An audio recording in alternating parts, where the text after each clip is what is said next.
Здравствуйте, мои дорогие! Я снова рада видеть вас на своем канале. Ну что, девчоночки, сегодня новый урок. Поехали! Сегодня мы с вами нарисуем кое-что интересненькое, поиграем в художников и постараемся изобразить такого себе интересного персонажа из Стражей Галактики. Пожелание этого дизайна у меня поступило от клиентки. Я всегда люблю какие-то интересные заказы. Мне всегда интересно нарисовать что-то необычное, что-то для себя новое. Ну и, конечно же, попробовать свои силы.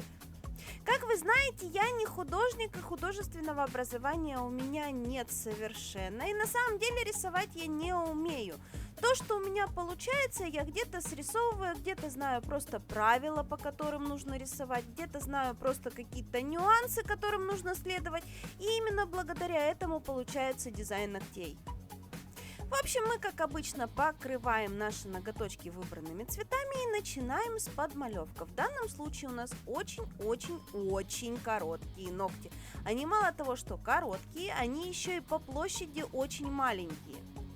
На таких маленьких ноготочках нарисовать полноразмерного персонажа у нас не получится, потому что все детали будут настолько минимальными, что рисовать их нужно будет под микроскопом, и все это в конечном итоге сольется в единую кучку и читаться совершенно не будет. Поэтому было принято решение рисовать только какую-то запчасть.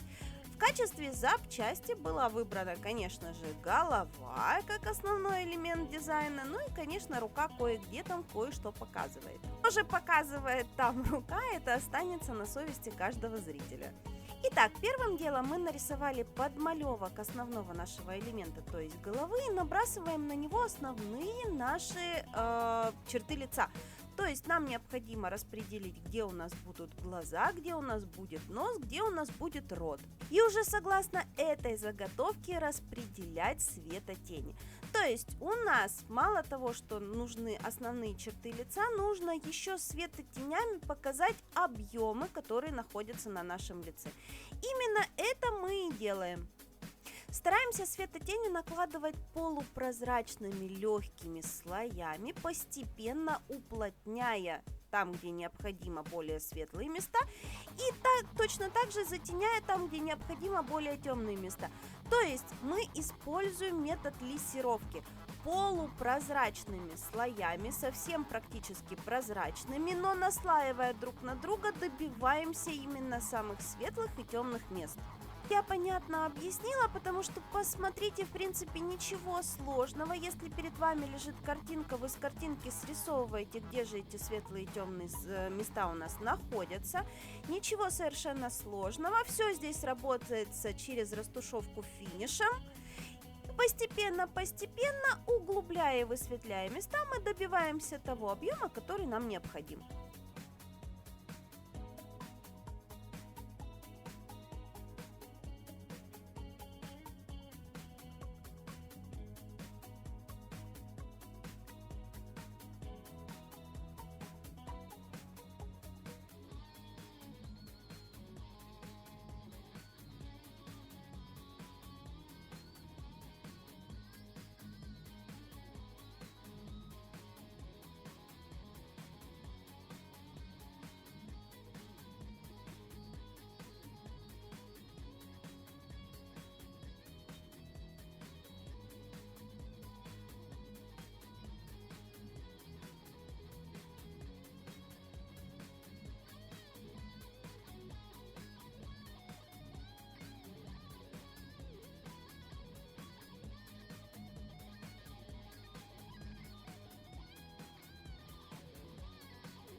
После того, как мы проложили все-все-все светотени, добавляем нашему персонажу элементов.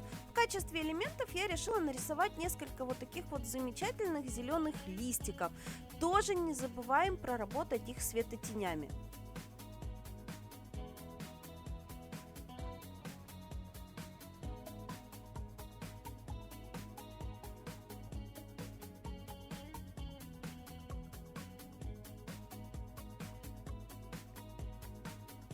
Чтобы наш персонаж получился окончательно, нам необходимо сделать ему фактуру. Насколько мы помним, Грут у нас это дерево, поэтому наносим фактуру коры дерева вот такими мелкими-мелкими черточками. В дальнейшем я еще подумала, что надо было по этим самим черточкам пробежаться каким-то светлым цветом, чтобы тоже сделать немножечко объемы на каждой черточке. Но хорошая мысль приходит опосля, как мы все прекрасно знаем. И как мы все помним, я не художник. В принципе, без художественных навыков даже такой вариант меня устроил полностью. Очень замечательный такой персонаж у нас получился. Вы умеете рисовать? Просто возьмите этот ролик, ставьте его на паузу и попытайтесь повторить на типсинке, что здесь было нарисовано. Вот именно этап за этапом, шажок за шажком. Потому что здесь я постаралась не вырезать какие-то основные моменты и слишком не ускорять никакие элементы, чтобы вам было понятно, потому что объяснить это все мне сложно, но показать, как это работает в действии, я в принципе могу. Если возникнет желание повторить этого милаху, то вы вполне с этим справитесь.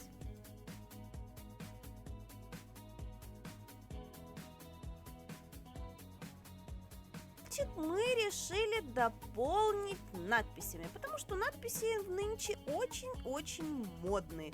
Поэтому мы решили подписать сюда имя нашего персонажа. Но чтобы вдруг никто не перепутал его с кем-нибудь другим, а то вдруг кто-то не поймет, что же здесь на соседнем пальце было нарисовано.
Покрыли наш готовый дизайн финишным покрытием. В данном случае мы использовали матовый топ.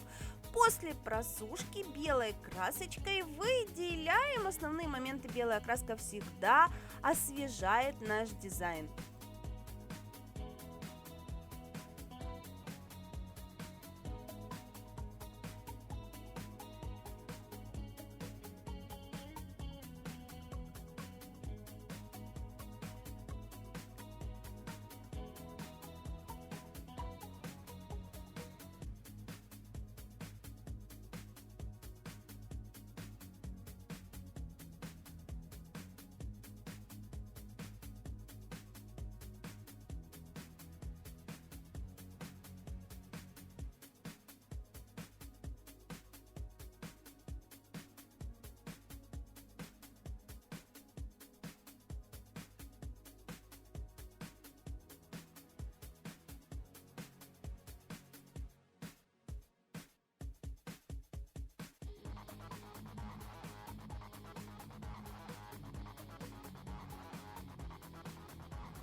Милаха у нас получилось. Надеюсь, вам понравилось, надеюсь, вам было интересно. Мне было безумно интересно его рисовать. Ну а я на сегодня с вами прощаюсь. Всем до новых встреч, пока!